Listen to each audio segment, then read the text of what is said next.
In its simplest depiction, when people think of Cluniac monasticism, if they think of it at all, they think of a monastic empire with one abbot to rule all its priories scattered across Western Europe, to which the aristocracy gave gifts for prayers and their own salvation.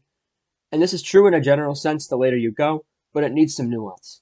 Here, the topic of Cluniac land acquisition will be forgone to talk about something less material, but even more important, the ideology of Cluniac monasticism. The context of Cluny's foundation sheds light on just why it was thought to be necessary by genuinely pious monks, and why it was a natural development of its time. It suffices to wind the clock back to the reform of Wittiza, who named himself with good reason Benedict of Anian. He was a Visigoth chosen by Emperor Louis the Pious to implement a universal empire-wide application of the rule of Saint Benedict of Nursia, hence his name, with some minor adjustments. If you know anything of monasticism in the early 10th century, you'll know that this was a short-lived spark in the end, however important monasticism remained in the time to come. The monastic reform of Benedict of Anian as a part of the Carolingian Renaissance was a deliberate redressing of monastic discipline whose decay Charlemagne had seen as insufficient to assure through prayer the success of his armies and expiate the sins of his people to prevent a divine scourge for their faults. To fix the problem, he gathered to himself men from diverse regions like Benedict of Anian, Alcuin of York, and others, making it a truly ecumenic effort. They legislated changes and pushed for Anian's modified rule of Saint Benedict. After these changes had, as we know by now, not made monastic life permanently improved, there were renewed efforts here and there to turn things around. And there were also some continuations of the reform that lasted through the decay. The empire itself had collapsed and fragmented, and it's no surprise we see Cluniac monasticism in one of the more fragmented areas in the Western Kingdom, which was itself actually more fragmented than the East in the 10th century. The Duchy of Burgundy was only started and conferred on its first Duke Richard the Justiciar in 918, after his acquisitions from his base at Autun. Various counts ebbing and flowing in power, with allidists below them and armed retinues serving them, constantly jostled the tides of political power in the area. By the time of Cluny's founding, William, Duke of Aquitaine and Auvergne, was actually Count of Mâcon as well, where Cluny was located. Later that century, the Viscounts of Mâcon would take the comital title, which happened in various places in West Francia at the time. The reform that started in this area was more grassroots and natural, we could say, quite unlike a deliberate political legislative campaign of Charlemagne and Louis the Pious.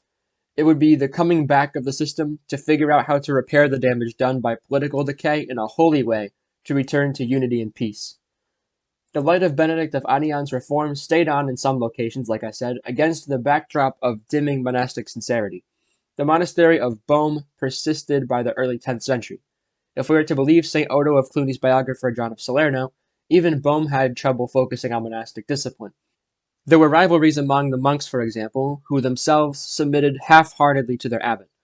When Odo came to see if it was a monastery worthy of joining to seek God, he was met with a group of monks who spoke of their unspeakable treatment by the horrible abbot Berno.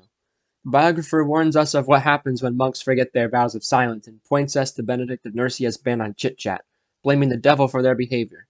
Nonetheless, Odo and his companion chose this monastery to be their home, trusting in Berno instead of the accusers.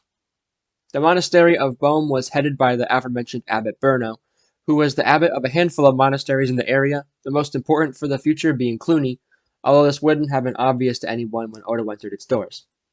Now, who was this Odo before he entered the doors of Beaume? He was the son of the Lord of Deos near Le Mans, born in about 878. Something you'll see in medieval biography or autobiography, in Guibert of Nogen's case, is that the parents will be grateful for the birth of a child. Maybe the child was perceived as a divine gift due to some danger or infertility, and one or both of the parents will commend the child to God to live as a cleric as a gift of gratitude for the life of their son. In Odo's case, upon his birth, his father commended him to St. Martin of Tours in gratitude, who had an immense reputation in West Francia at the time as one of the Equites Cataphractari, one of the finest specimens of Roman military might to ever exist, a reputed killing machine even after his supposed interest in the faith. It's possible his biographer, Sulpicius Severus, pushed up Martin's interest in the Christian faith to be able to add the warrior monk trope that fascinates readers. In his story as written, there was some mixing of fighting and conversion, fighting while wanting to convert and eventually leaving the army to become a monk. But to become a Equites Cataphractari, even if he was interested in the faith and the chronology of the hagiography is correct, he would have been doing a lot of killing to get to that position, to be trusted with that authority. I won't get into every detail because you can just read the hagiography since it's out there, but a brief rundown of his origins is necessary here. Odo was sent by his father to learn the art of war to become a pugnator, or a fighter, with Duke William of Aquitaine, with whom he had enough connection to send his son to his court as a page. However, Odo quit this lifestyle because he felt uneasy about the sinfulness involved in it, which would not only include killing, but also frivolousness and excesses of all kinds. He had in fact never given up his religious studies while training to become a cavalryman, but laid low with a tough illness during his upbringing, he went home and studied as much as his condition would let him, not the ways of war, but scripture. One night, singing with the choir of the cathedral chapter of St. Martin, he intrusively joined the canons when he shouldn't have, and was afflicted by God with a headache that wouldn't go away until his father revealed the dedication that he had made to St. Martin of his own son all those years ago, and fulfilled it. Odo promptly became a canon of St. Martin and was cured at once. However, the chapter of canons, lavish with donations, had grown lax and obviously long since shed the tougher Benedictine rule. So after a few years of being a canon and studying in Paris and Als, Odo, disillusioned, left, like I said before, with a partner and, with his library, found a new home at the monastery of Beaume. At Beaume, Odo practiced great humility, humbling himself as if guilty even if innocent when confronted with minor infringements, and always being silent and patient before his accusers, even when he was guilty of some slight infringement of the rules. Odo quickly became the master of the school at Beaume. He was specifically endowed with musical talent, teaching the boys at the monastery how to chant properly. When Abbot Berno died, Odo was selected to be abbot of some of his foundations, Cluny included, but not Beaume, which went to one of his former accusers when he had arrived at the abbey. Odo made Cluny his new home and continued the construction efforts going on there to make the house fully habitable. Really, there is a lot to talk about that can just be read in his life, so I'll just conclude this brief biography by saying that he made various trips to Rome, reforming monasteries along the way, and making peace between Hugh of Italy and Alberic of Rome, performing miracles throughout his life along the way. Within Odo's biography, we see the traces of what we might call Cluniac ideology. When we say Cluniac ideology, we're not referring to anything revolutionary exactly. These were still Benedictine monks, but living in a reformed cloister amidst a chaotic century. It is the reformed Benedictine monasticism cultivated in Cluny with a detectable set of characteristics that historians can detect in sources and elaborate as the spiritual means for the faithful Christian, lay, or monastic to seek heaven in a turbulent age. Cluny's ideology, properly speaking, can be divided into two halves which are not at all separate but are easier to explain by isolating them. Strict obedience to monastic rule and restrained violence, which can be seen as prescriptions of behavior for clergy on the one hand and laymen on the other. First, let's look at obedience. The sources for this are Odo's writings and one of his sermons that we have. In this sermon, Odo called Benedict of Nursia a legislator and said he had been given the Ordo of the Holy Spirit, just like Moses had been given an Ordo to give to the Jews. Remember here that Benedictine monasticism, in the eyes of the same monks and also laymen, was seen as the ideal way to go to heaven by leading a life fully in service to God, in obedience and in harmony with the divine through psalmody and liturgy. What I want you to pick up here is that Odo believed that not only the Bible revealed divine commands, but there were indeed other sources of divine command through whom God speaks, like St. Benedict. Another example of perfect obedience is when he talked about the value of monastic silence. It was highlighted a few times in the biography of Odo. He mentioned the story of two brothers who had been captured by Vikings and refused to answer any questions to not break their vows of silence, which they, by keeping, merited to see the death of their captors by persevering. Forerunners of the Benedictine monks were also forerunners of monastic silence, according to the same biography. Old Testament prophets adhered to silence, as well as Christ, the apostles, and early church fathers like St. Hilary and Anthony. These precedents to Odo were as good as gospel. They were actual divine commands to him.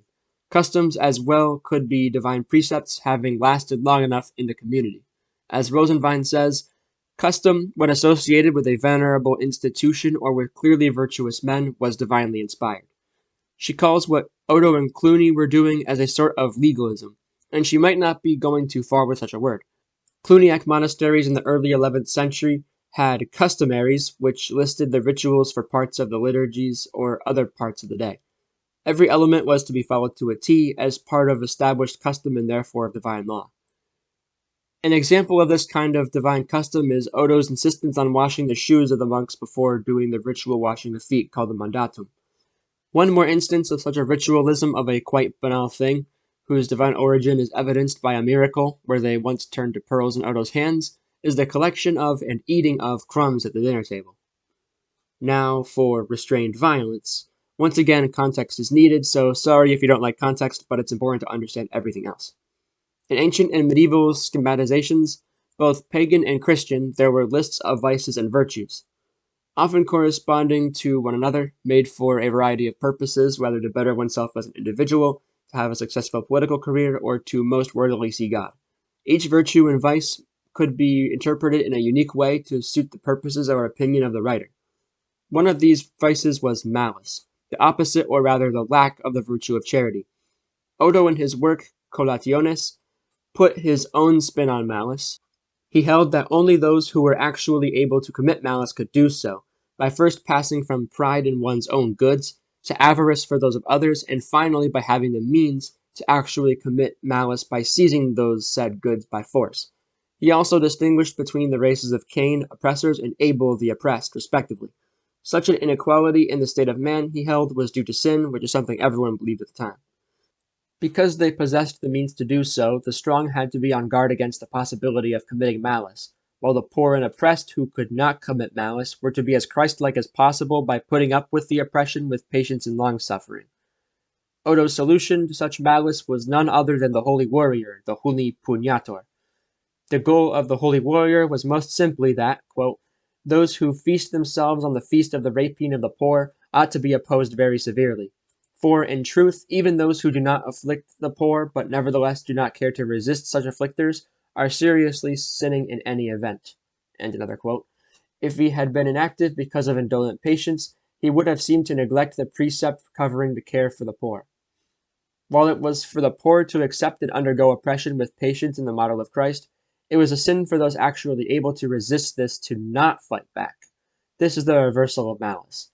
Odo and others understood that warfare was not ideal and a product of the fall of man, as was earthly hierarchy entirely, but that it was something that could and ought to be harnessed for good, both materially and in inner disposition. War was an incredibly dangerous and fiery tool to wield, but if used properly, a greatly effective one. The Church herself was seen as poor, in this and other contexts. This referred not to an economic condition, but her military powerlessness, alongside widows and orphans. She needed a defender. Odo says in a sermon, quote, would that you restore it, the sword, unpolluted to Christ, your commander, who has given power from heaven for this reason, that he might crush by your assistance those whom the authority of the Holy Church by its own strength does not suffice to restrain from oppressing the poor. The Church was to first admonish wrongdoers through excommunication and other threats into fixing their bad behavior. If the wrongdoer did not yield, the holy fighter and defender was to use first verbal coercion to bring the wrongdoer to reason. If he still did not do so, and there was a need to protect the church or other poor, like peasants, from the offender, Christ gave the sword to the holy fighter to crush the oppressor steeped in his malice. An unpolluted sword would be more valuable than a bloody one, though, because if war was resorted to, it meant negotiation didn't work. This is inherently flawed because others should be convinced or compelled to join or stop their oppression, but you failed in this and had to fight instead. But God, your commander, still gives the sword to be used when this fails. Based on St. Gregory's commentary on Job 39:10, which reads, canst thou bind the rhinoceros with thy thong to plow, or will he break the clods of the valleys after thee? Odo says that the rhinoceros, that is, any powerful man, is bound with a thong, so that he may crush the clods of the valleys, that is, the oppressors of the humble. It was allowed, therefore, to a layman belonging to the order of fighters to carry the sword, so that he might defend the unarmed masses, and so that he might check either by the judgment of war or by the force of the judiciary those whom ecclesiastical censure was not able to subdue. Gerald of Aurillac was the shining example of such a holy fighter. He did not seek vengeance when insulted, whether personally or at court, or when attacked, and even had mercy on those whom he should have put to death, letting them free. At one point, according to the biography, a hagiography really, Gerald confided with his friend Gosbert, the Bishop of Rodez, that he wanted earnestly to become a monk and be tonsured. The bishop let him down in the moment by reminding him that he had a vocation to protect the innocent. He was secretly tonsured thereafter and hid this fact from his household and retainers. He also hid as best he could the fact that the water he touched would miraculously heal anyone with an ailment who touched it. If it happened, he would tell the healed person to not say a word about it, and even threatened his retainers with severe punishment, certainly physical, if any of them mentioned it again after they had been giving out his water to those in need. Gerald certainly did not look down on the poor and sick, but wanted these miracles, through which God worked miracles by Gerald's hands, to remain secret to protect his own humility, to not win him praise from men. Gerald was compared to the likes of David, Ezekias, Josias, and King Oswald of England. However, he was not anointed like these kings were as God's anointed on earth, and all that implies. This fits the pattern of the function of holy kings as defenders of Christendom sliding down to lesser ranks in his time, to dukes like the Duke of Aquitaine, and here even just to a pugnator or fighter, even though this one was a count. While Gerald could be the exemplar of a layman following monkish precepts, and a good layman was better than a bad monk, being a monk was always the ideal in Cluniac ideology, as Gerald himself wanted to be, and knew it was safer for one's soul. He didn't shed blood himself according to the hagiography, he lived chaste and didn't let anyone at feasts have too much to drink. His story is an erasure of the line between a miles Christi and a miles of the seculum. Cluniac monasticism accepted a paradigm of a now politically fragmented power as not something inherently evil, but as something good to harness, since all power comes from God, which should be self-evident, to be used in a way that pleases God in the defense of the Church. Patience and virtue, both on the battlefield and in the cloister, had the purpose of controlling and channeling behavior to a good and holy end, stability in the protection of the Church. Laymen with such power could vicariously join the monks of Cluny in their liturgical round, as their charters of donation specified, which deserves a video on its own. If you found this video interesting, I invite you to subscribe and like the video to help my channel's outreach. Thanks for listening, and goodbye.